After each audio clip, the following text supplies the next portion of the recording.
Hi, it's me again. It's your friendly neighborhood Our Town host. My name is Darren Swinson. Time once again for Our Town here on 94.9 and 99.1 The River. Big show this morning. We have a 4-guest program a little later on in the program. Next week is Fire Prevention Week, and we'll have a conversation with Steve Vandenbrink from the Decorah Fire Department. Also coming up during this program this morning, we'll have our monthly check-in with Decorah City Manager Travis Goedken. And we're going to start the program with 2 guests talking Spring Grove this morning. I'll have a conversation that I got to record last week with Barb Allworden, a longtime teacher and coach in the Spring Grove School District. Barb, credited with bringing female athletics to Spring Grove, and this year being the 50th anniversary of Title IX, we got a little bit of a history lesson with Barb. It was a fun conversation that I had last week, and that will come your way later on in the program. But a lot of fun things happening in Spring Grove this weekend. The Giants of the Earth Center, as well as UFTA Fest coming up this weekend in Spring Grove. So we will kick off the program with the always fun, the always entertaining, the always lively Rachel Storlie. She will be our first guest this morning on Our Town. Oh, by the way, we're sponsored by Decorah Bank and Trust on 94.9 and 99.1 The River. In preparation for this interview, 5 coffees, 5 cappuccinos, 5 pops, and I had to bring that because I have to try to match the energy Rachel Storlie brings to the table every time she's on us. I won't come close, but Rachel, always good to see you and good to have you back on the show. How are you doing this morning? I'm doing wonderfully, and thank you for having me, Darren. It's always a pleasure to see you, and you don't need to drink nearly that much caffeine to be on my level because you're already a super positive person. Hey, thank you. I appreciate that. Speaking of super positive stuff, a lot of fun stuff going on this weekend in Spring Grove, and the fun starts tonight from what I understand. That's correct. We are having Passport to Other Cultures, Germany tonight. And that's why I'm waving my German flag and I'm wearing a dirndl. And this is not something you may expect in Spring Grove, but every month we've been having cultural programming that takes us to a different part of the world right here at Giants of the Earth Heritage Center. This is our poster. And I'll read to you about some of the exciting benefits of coming to this program tonight. 6:30 p.m., come on in and see items in our pop-up exhibit from Germany. And then we have my colleague from Luther College, Sören Stading, who's going to be giving a presentation at 7, followed by the newly crowned Festmaster and Frau of the Lacrosse Oktoberfest royal family. Along with them, we have 2 of the Fest Masters from previous years and some more royal family members. They may be bringing their concertina player and another musician. And then, of course, we've got food and drink samples so that this is a fully immersive experience. So both alcoholic and non-alcoholic beverages available for the whole family.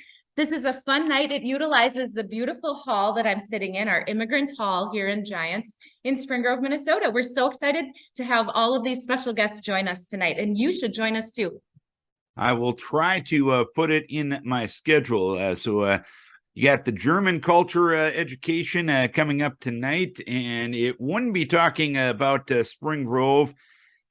Or Passport to Other Cultures is the programming that's coming up tonight. To be fair, I appreciate the crib notes that you're telling me right there. But it wouldn't be Spring Grove if we didn't have a little bit of Norwegian fun. And from what I understand, there's Norwegian fun coming up this weekend as well, right? There is. Look I'm going to do a really quick change here, Darren. Okay. I'm going to put on my UFTA look. This is a hat from our gift shop that you can buy if you like it. There's also one. I like it. Yep. And I've also got the Norwegian flag now. And you're going to have to pardon me for wearing this dirndl still. But I'm switching gears now. This is our Norwegian setup. And it is UFTA Fest weekend, Friday through Saturday here in Spring Grove, Minnesota. And we have a lot planned at Giants of the Earth and all around town. And I'm just going to kick this off by saying, did you know that we have a gift shop at Giants? I do now. Yeah. So we have this really fun game that was developed by a Minnesota guy called the UFTA game. And we're having a flash sale on the UFTA game. It's only $5.99, which is nearly half off. So if you want a fun, exciting new game to play with your family during UFTA Fest and maybe into the holiday season, come and get your flash sale of the UFTA card game. UFTA! What can you tell us about the UFTA game without giving away too much? Well, what I do know is that it seems a little convoluted right when it starts, but after a while you get into the swing of it and you're like, oh, this is like any other card game I grew up with. So just get yourself through the first round and then you'll be fine.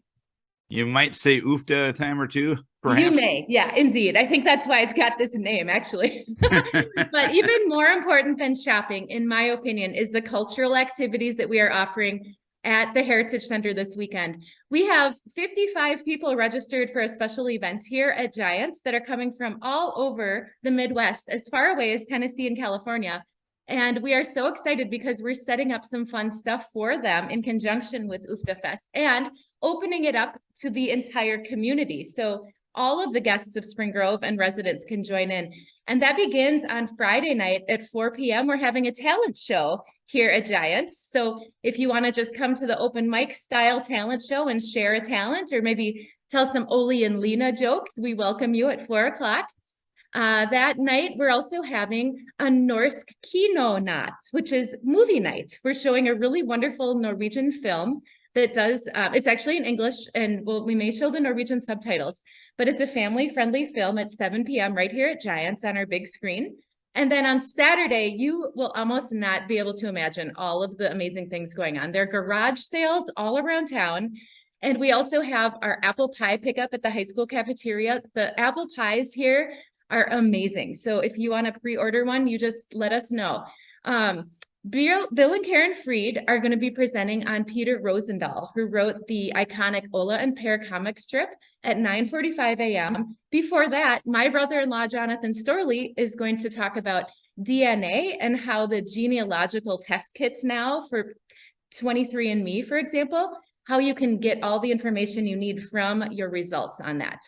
After that, we have Rebecca Hanna, who is a Vesterheim award-winning woodworker, coming at 11:15 to Giants, and she's doing a presentation on wood carving that's open to the whole public.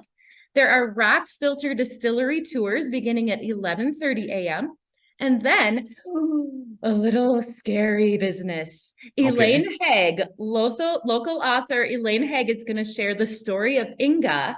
And this is part of her research of that true crime account called Death in a One-Room Country School.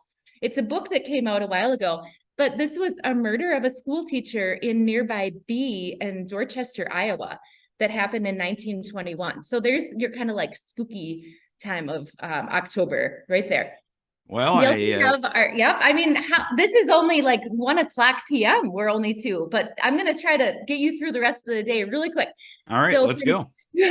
From 2 until about 4:45 p.m., you can come into Giants and you can view all of our exhibits on the upper floors. Actually, you can do that from 10 to 5 p.m. But Georgia is going to be in her genealogy library on the second floor, so you can drop in and talk with her and ask her questions about your family history.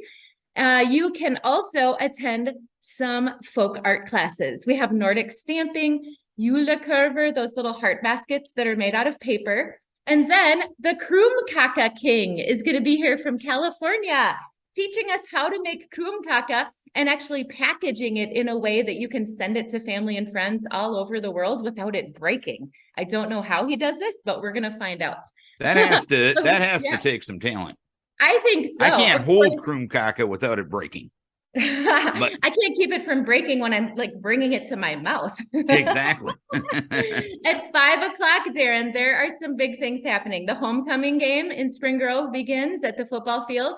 And right here at Giants, we have a pop-up history play.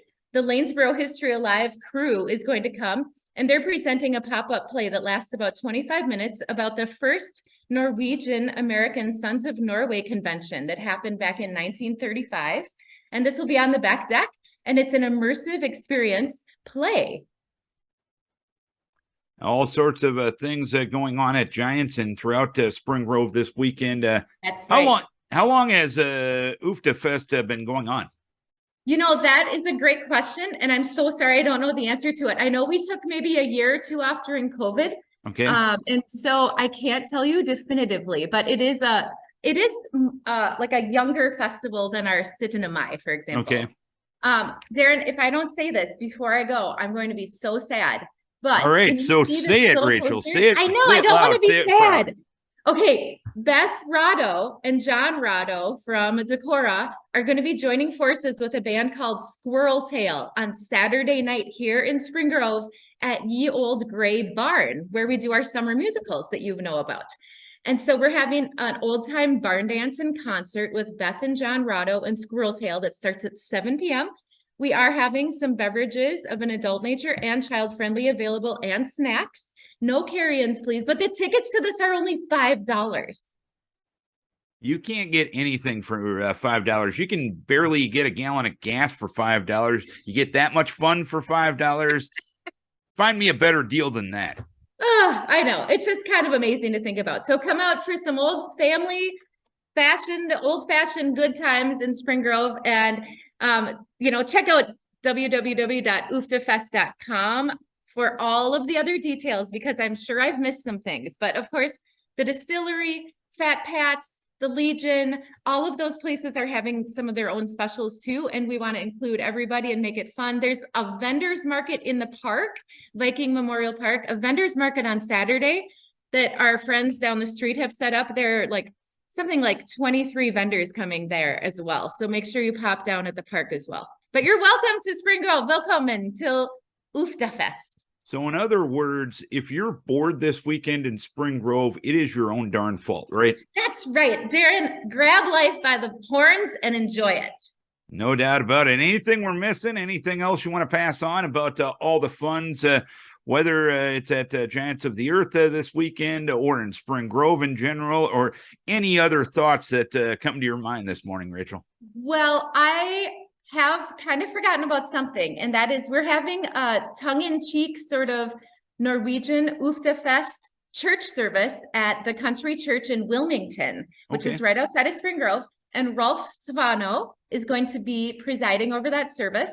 My husband and I are singing a really funny little Norwegian song, and we also have some great hymns that originated in Norway. So that's kind of the cherry on top for Uftafest weekend is this church service at Wilmington. And there's a luncheon that's open to all with open-faced sandwiches and bars and salad. So please come to Wilmington at 9:30 a.m. on Sunday for some historical grave walking tours and the church service and a luncheon. Aside from that, just get here and have fun. Everywhere you go in town will lead you to something else exciting to do. All right, Rachel, we always appreciate catching up with you with all the fun events that you're involved with up there in Spring Grove. Going to be an awesome weekend, going to be a fun weekend. It starts tonight at Giants of the Earth. It continues all the way till Sunday morning, but the fun never stops in Spring Grove, correct? Not at all. And come and party with me and gross it.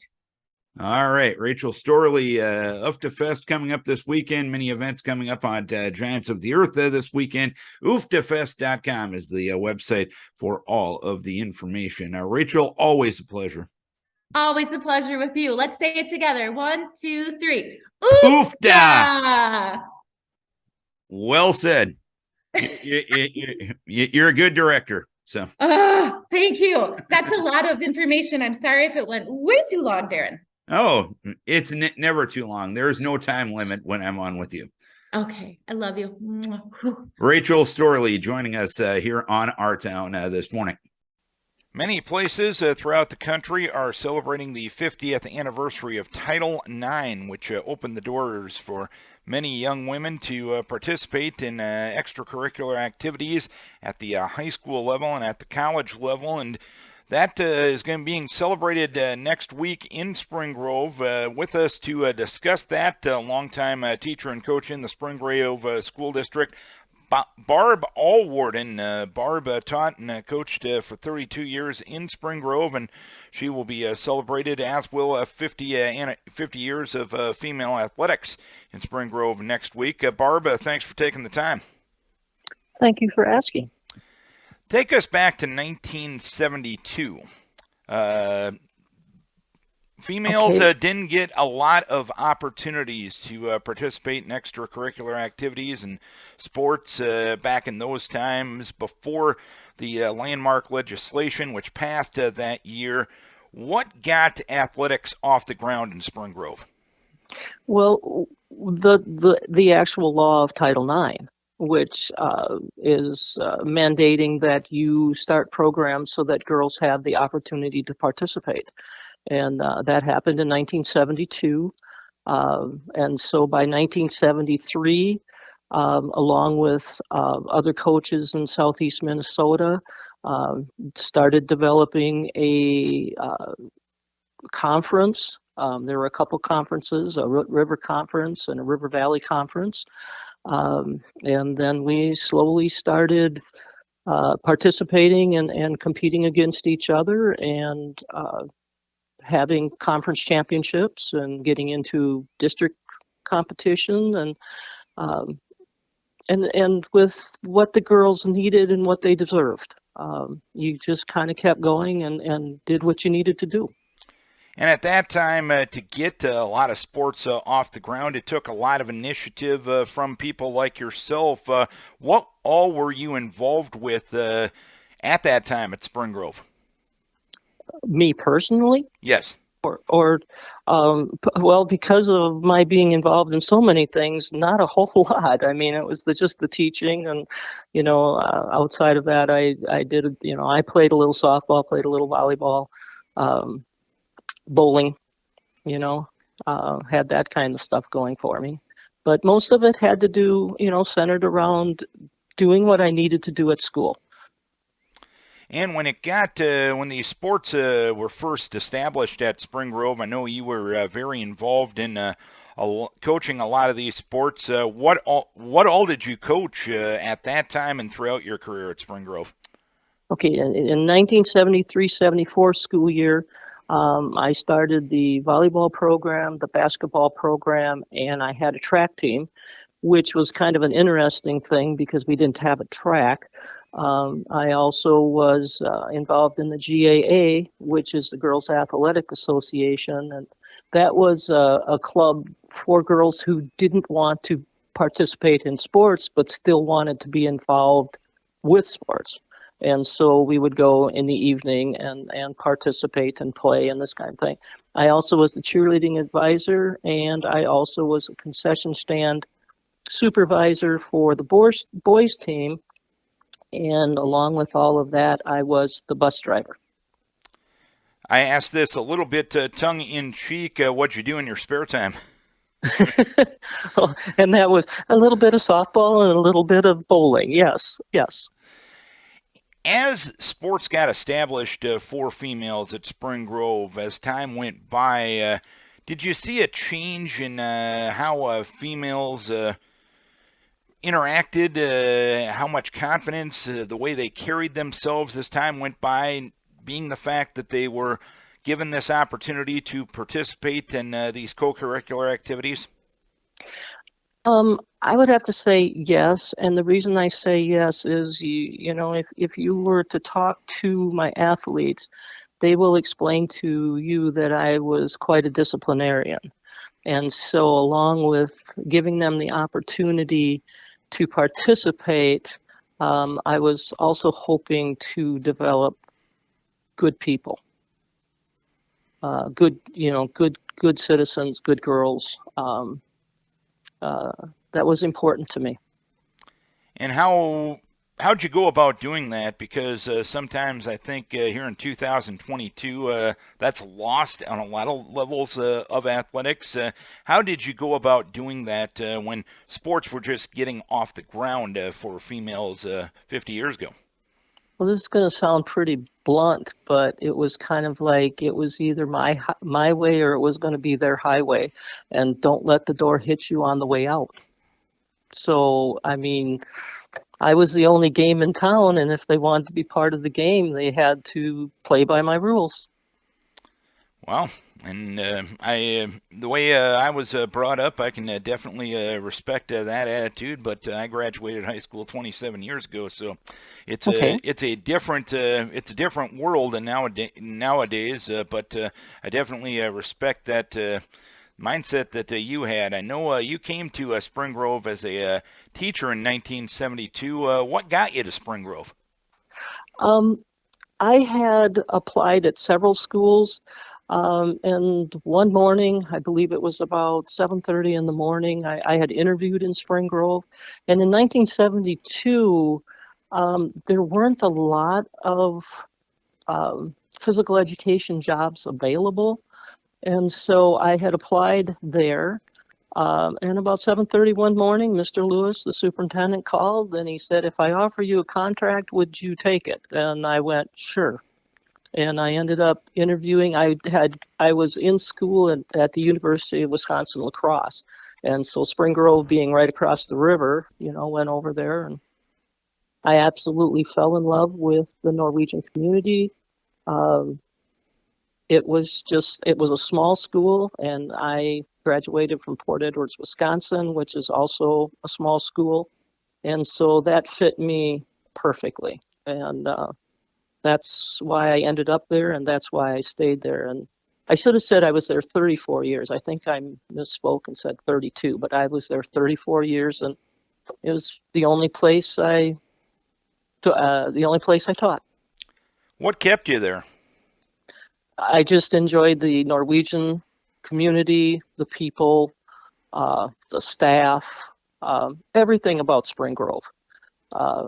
It was a good place to live. I would probably still be there if I didn't have to come back to Wisconsin because of my mother being sick. I'd probably still be living there. And you look ahead to next week, the 50 years of Title IX going to be celebrated, I believe, Tuesday or Monday night for Spring Grove volleyball. I know volleyball has been a very good sport. Softball has been a very good sport. Spring Grove athletics in general have been very good over the last decade or so. What message would you send the female athletes of today here in 2022 that always have this opportunity from someone like yourself that was on the ground floor of getting these opportunities off the ground 50 years ago? I basically, do what the coach tells you to do. They are the ones that are there for a reason, and be good people, follow the rules. That's what makes good team players. And what would your message be to high school student athletes in general?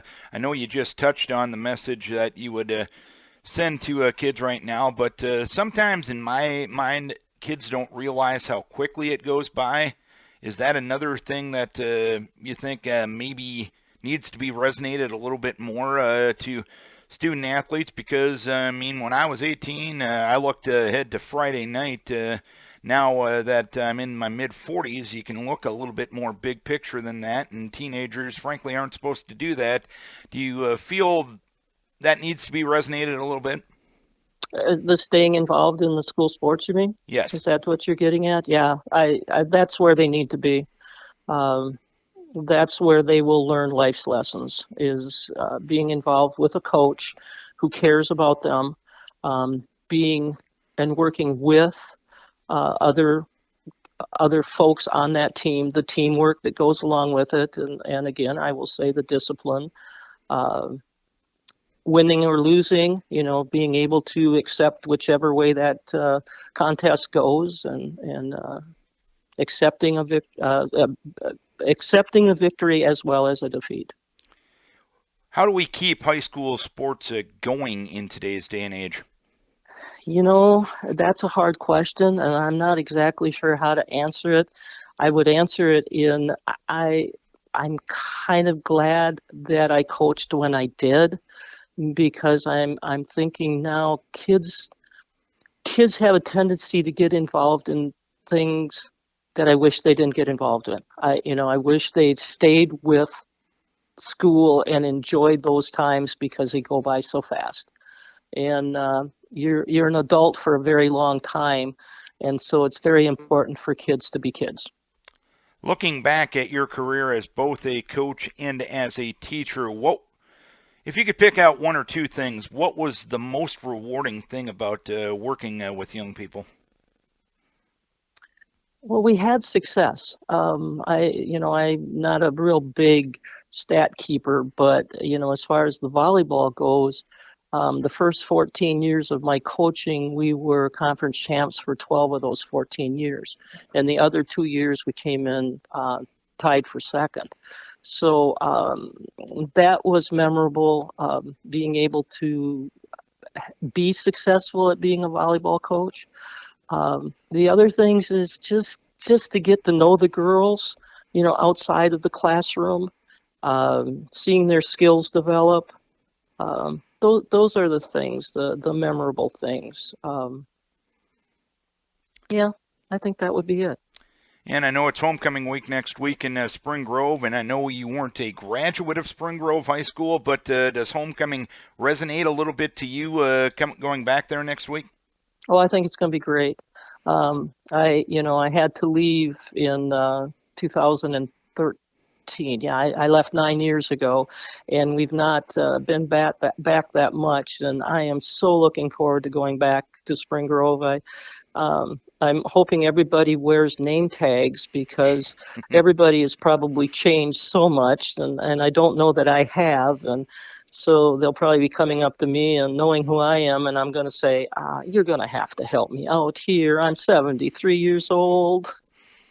But I'm sure they'll be happy to help you out, Barb. Anything else you want to pass on to folks about the memories, about your years, about any things that people need to be reminded of when it comes to high school activities? Well, I think one thing is, I need to share appreciation for when we started the girls' sports. That meant the boys had to give up some things. And, because in Spring Grove in 1973, we had one gym. And so now you're dealing with 3 volleyball teams, or I'm sorry, the basketball is more the deal. 3 basketball teams for the girls, 3 basketball teams for the boys, and you have one gym. And so I guess I want to share that it wasn't easy, and I know that the boys had to give up some things, with part of the budget, and athletic director had a little more work to do, because now he had to be scheduling girls' games. And so I guess that's one thing I would like to make sure I point out. Barb, it's been a pleasure talking to you, and I appreciate the history lesson and your outlook on a lot of things here in life. Congratulations on being celebrated next week in Spring Grove, and thank you for the time. I appreciate the conversation, really enjoyed it. Well, thank you very much. I enjoyed visiting with you also, and you made it very easy on this 73-year-old woman. You're young at heart. That's half the battle, right? I hope so. All right. Barb Allworden, a longtime teacher and coach in the Spring Grove School District, celebrating 50 years of Title IX. Having our monthly conversation with Decorah City Manager Travis Goedken. We get together with him the first week of every month after the first City Council meeting. 29 items, 2 hours, 15 minutes. Not too bad Monday night, Travis. I'll take it. That's a win. Let's start with the bird scooter conversation. Where's that at right now? Sure. Biggest thing with bird scooters was to touch base with the council and bird scooter representatives to see what council members are still hearing, if any, locally. We have seen those numbers die off on number of calls and stuff coming in, whether it's people getting used to them or maybe users are observing scooter etiquette better. Both are probably likely. And so bird scooter still in Decorah. One of the things talked about was when they get removed for winter, because no snow tires, no snow chains, they take them off the streets, and that's all going to be weather dependent. But overall, good conversation. Next topic of discussion, city parking restrictions. And this is an all-encompassing conversation, which needs a lot of context to this conversation. That's why we have you on shows like this. Where is this discussion at right now? Mm-hmm. So this kind of coincided with our review of the snow ordinance put into effect in about 2 years now. We were looking to clarify some language on the snow ordinance when alternate side parking was in conflict with an existing signage.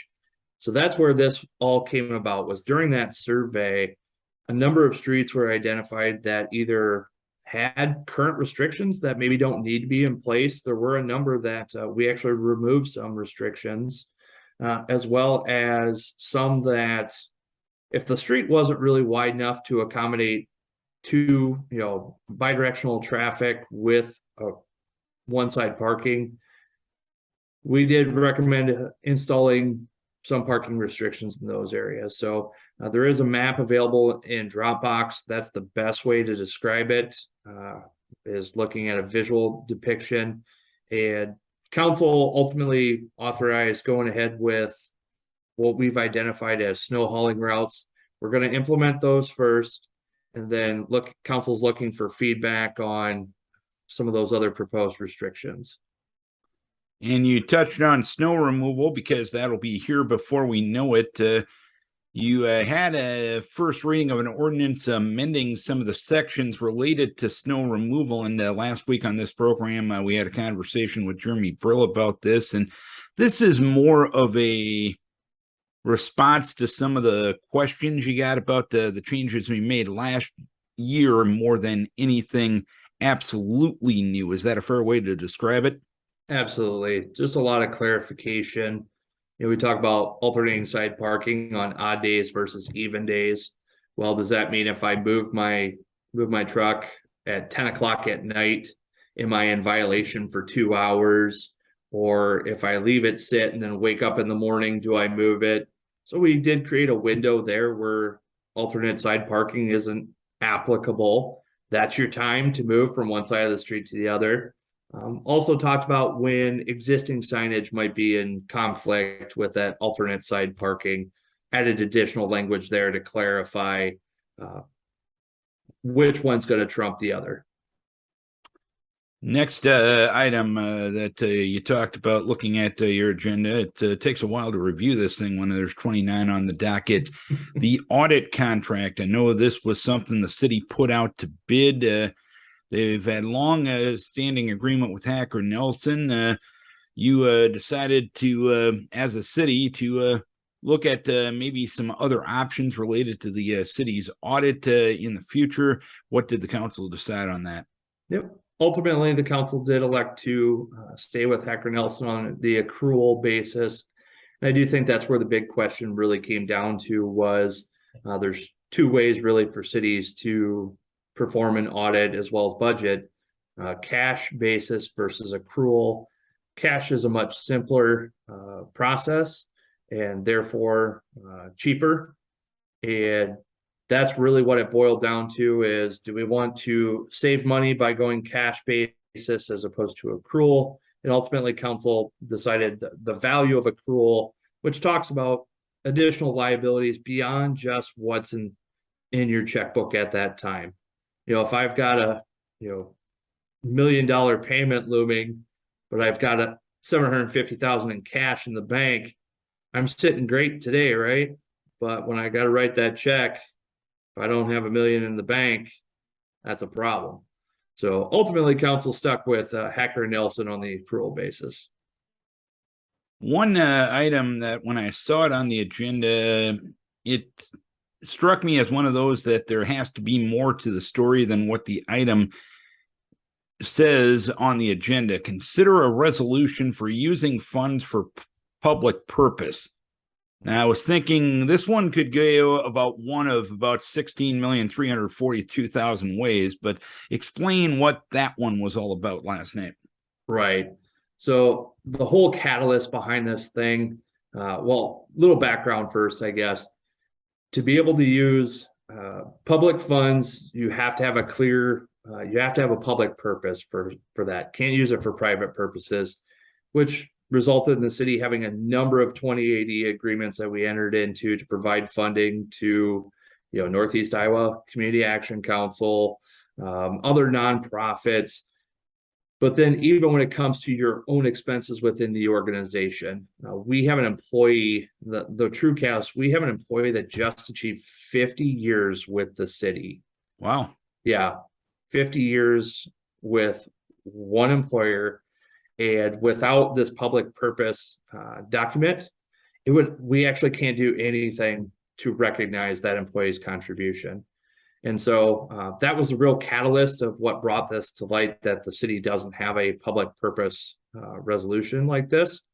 Also included would be, plants or memorials for, an employee or their family or council members, past mayors that may have passed, to provide a plant or something for them.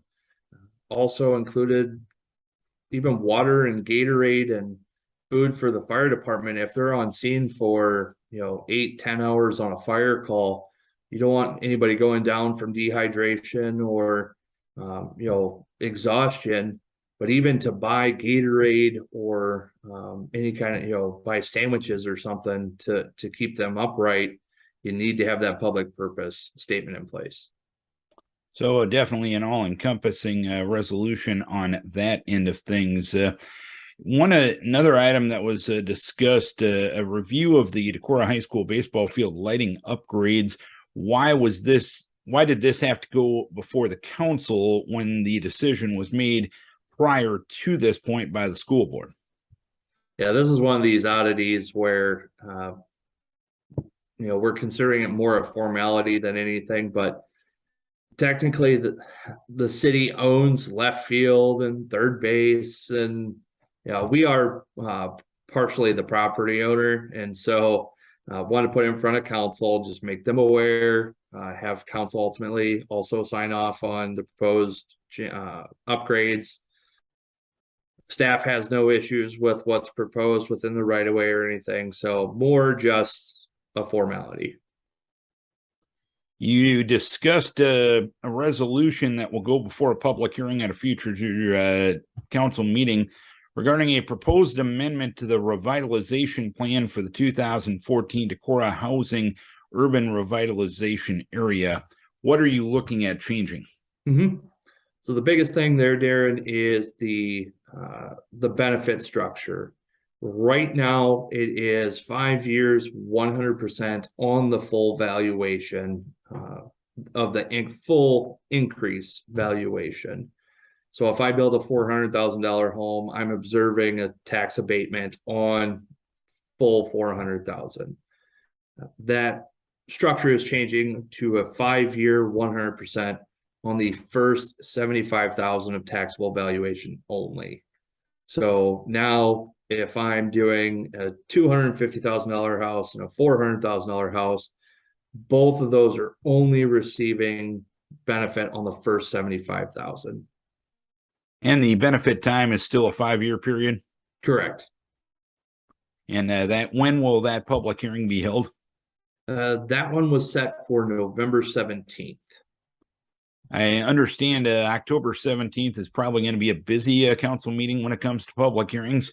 Yeah, we set quite a few of them last night. So many so we even broke them up and set some for October 17th. And I'm sorry, I said November 17th before. November 7th is the other date when that revitalization plan will be have a public hearing. Got a stop sign coming to the Steyr Bridge area. How'd that come about? Yep. This we're still trying to work out physical improvements to make that bridge safer for traffic.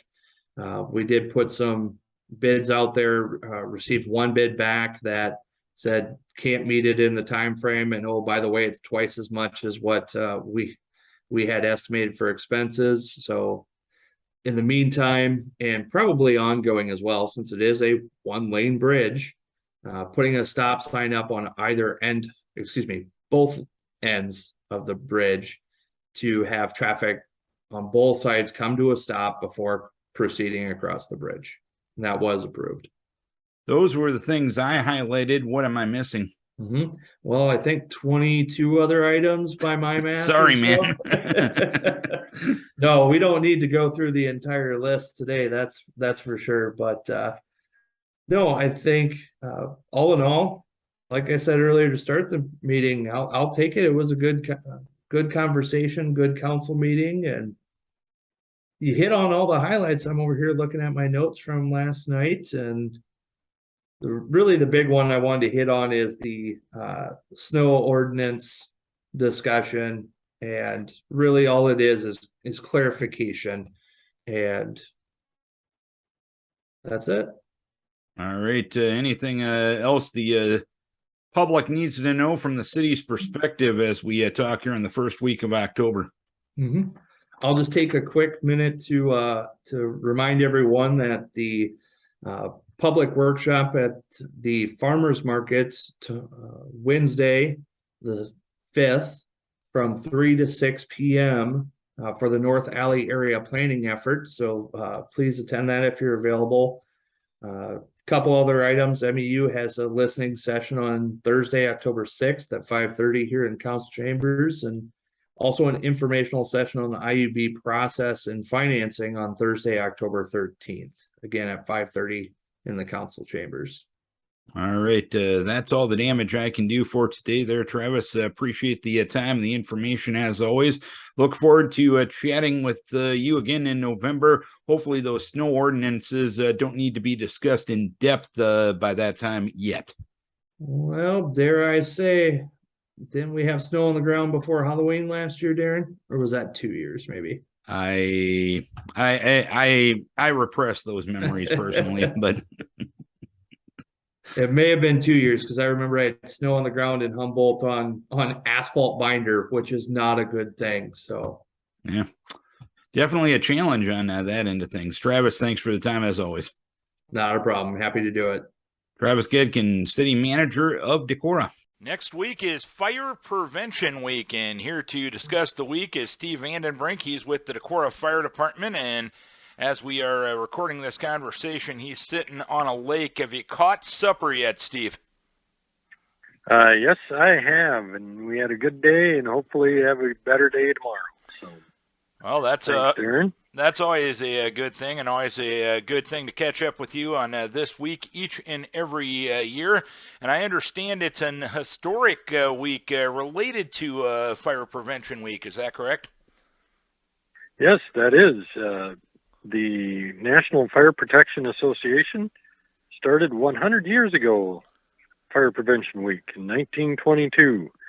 All started with after the Great Chicago Fire. And we've had many different topics, many different promotions throughout the 100 years. Again, trying to prevent death and preserve property from the effects of fire. This year we have the promoting fire as plan your escape. Fire doesn't wait. And that is so very true. Back 100 years ago, you could have a fire that took a little while to be detected, and get your neighbors over there to help put it out. Today, you have less than 2 minutes to get out once that smoke alarm goes off. And what are some of the things that families should keep in mind when planning their escape routes and having these discussions that in case of a fire, here's what we should do, because I'd imagine planning in these situations is so key. Yes, planning in these situations is so key.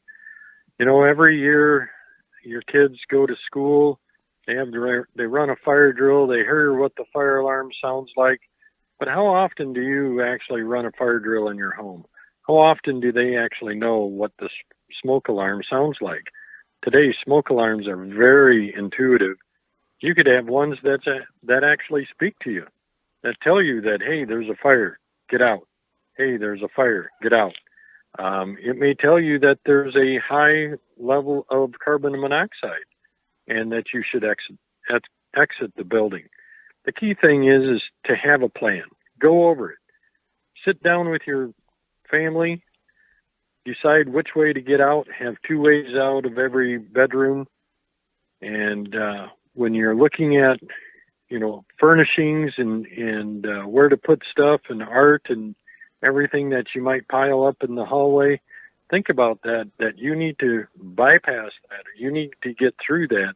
When the smoke is really heavy and you're crawling on your hands and knees, that stuff is going to cause you delays in getting out of the house. So having clear paths, keeping them clear. Some houses have stairwells, staircases. Make sure those stay clear.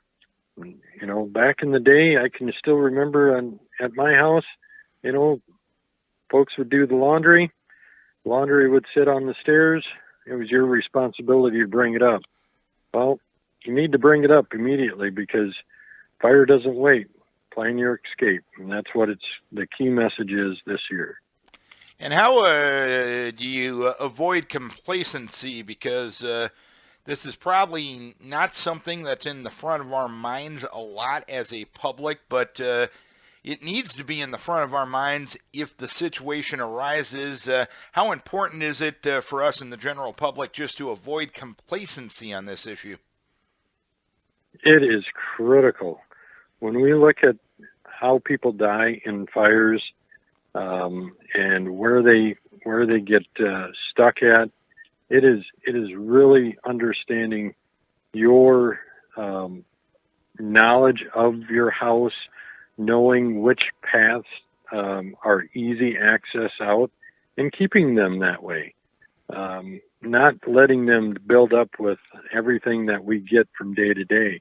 It's also about when you buy new things or when you bring new things into your house is knowing what type of fire or what type of components that they're made of, because if they're made of plastic or things that are very combustible, that just creates that load. And knowing that you need to maintain a safe environment for your family so that fire doesn't start. So it really is a everyday occurrence. Every day when you get up and you're going to say, oh, well, I'm going to charge my phone or I'm going to add this electrical device here. We have many electrical devices, well, many more electrical devices today than what we had even 10 years ago. And each and every one of them draws current, and putting that through a very small wire can cause that to overheat. Running it through a bunch of wire that's all looped up in a pile can make that overheat as well and cause fire. So you just never know when that is going to happen. The best thing is to be preventive of that stuff and really take a look and ask, is this most safest environment that I can create? Like I said, we don't know when that fire is going to start. So always be on the lookout. Always think about what I have plugged in. Where is that fire? Where's that lighter? Kids still play with matches. Kids still play with lighters. Things look really cool nowadays to have a lighter. They have different lighters that look different ways. All those things compiled up can start a fire very, very easy. And as we've touched about, the rescue plan, the escape plans in your home are very important. How important is it for businesses to do the same thing in case of an emergency situation? In a business, it is just as critical as is when having it at a school. I know businesses that probably don't have smoke alarms. Well, it's not going to happen at my business. Well, it does happen at businesses, and that's evident from our fire recently downtown. It was reported that smoke was in the building and a smoke alarm was going off. Those are key things. In a business, you have a lot of businesses downtown have people living above them. Make sure those smoke alarms are on every level, just like your home, every level of every house. business needs to have a smoke alarm. If you have people sleeping, they needs to be in the bedroom and outside the bedroom. And ideally, let's get them all connected. So if one goes off, they're all going off, alerting everybody in the building, giving everybody the better chance to get out and be safe. And a new tradition that has been started a few years ago comes at the end of Fire Prevention Week, and it's turned into a really neat and really cool event. Tell us about what's going to be taking place a week from Saturday. Oh, a week from Saturday. If you're a little kid at heart, or truly a little kid, encourage your parents. Parents, bring your kids. We have the Touch a Truck happening next Saturday morning. It's from I think it's 11 till 1 or 10 to noon. We have it on our Facebook site. The key thing here is this is your opportunity to get up close and personal to all those big pieces of equipment that we see running down the road, the farm pieces of equipment, the construction. I'm sure we'll have a big wrecker there, a race car, and all the fire trucks. All of the fire trucks are going to be there. So you get to be up close and personal, take a look at them, see what they're all about, and maybe we'll get a mom or a dad that could be interested because we're always looking for volunteers. And just double checking the press release in front of me, it is a 10 a.m. till noon event on the 15th, the Touch a Truck event. How long have you guys been doing that? Do you remember exactly how many years? I don't remember how many years. It's at least 7, if not 10, that we've been doing it. It really is a great event. The Decorah Parks and Rec, along with the Decorah Volunteer Fire Department, Decorah Fire Department, putting this on, and just overwhelmingly, we'll see anywhere from 350 to 500 people come through. We've got hot dogs. The Rotary group is going to help us serve hot dogs and chips. So come on down, enjoy yourself for a couple hours. It'll be an awesome time.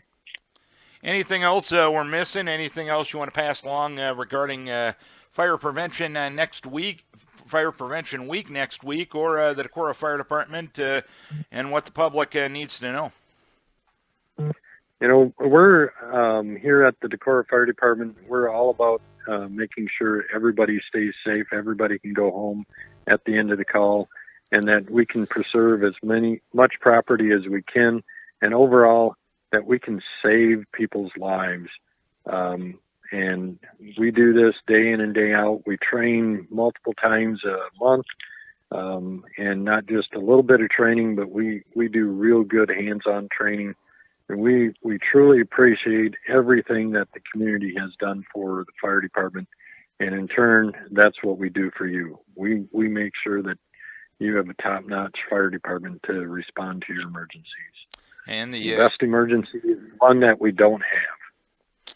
Definitely the case. We appreciate everything that Decorah Fire Department does to keep this community safe and the information that you provide us to not get us into those situations where we need your services. We never want you showing up at our front door, but if we need you, you guys are going to be there, and the community is eternally grateful for you and everyone at the Decorah Volunteer Fire Department. Steve, always good catching up with you at this time of year for Fire Prevention Week. We appreciate the time as always, and again, thank you to everyone at the Decorah Fire Department. And thank you, Darren, for getting the message out for us. Steve Vandenbrink from the Decorah Fire Department. Fire Prevention Week is next week. A big manga tuck, since it's UFTA Fest weekend in Spring Grove, a big manga tuck to our guest on the program this morning, Rachel Storlie from the Giants of the Earth Center up in Spring Grove. UFTA Fest taking place all weekend long. UFTAfest.com is the website to go to for all of that information. We thank her for joining us. Thanks to longtime Spring Grove teacher and coach Barb Allworden for joining us as well. A thank you to Decorah City Manager Travis Goedken for all the information that he's provided this morning. And a thank you in many ways to Steve Vandenbrink from the Decorah Fire Department. We thank him for providing the information about Fire Prevention Week this weekend, or coming up next week, I should say. And we also thank the Decorah Fire Department for everything they do to keep this community safe. Don't forget, we put these shows on YouTube each and every week. And you can go to YouTube if you're just out gallivanting and looking at funny cat videos or anything else you want to watch via YouTube. 10/6 Our Town program. That's a good place to do. And we also put these up on our Facebook pages of all of our LA communication radio stations. Follow them all. We provide some good information from time to time. And hopefully more than that, honestly. 94.9 and 99.1 The River, Hawk Rock, Bluff Country 103.5 KNEI, and Classic Hits 104.7 KVIK. Follow those Facebook pages, and the links to our YouTube archive of this program will be up there each and every week. Thanks to our guests. Thanks to our sponsor, Decorah Bank and Trust. And most importantly, we thank you, that's right, you, for tuning in, for logging on, or for watching Our Town on 94.9 and 99.1 The River.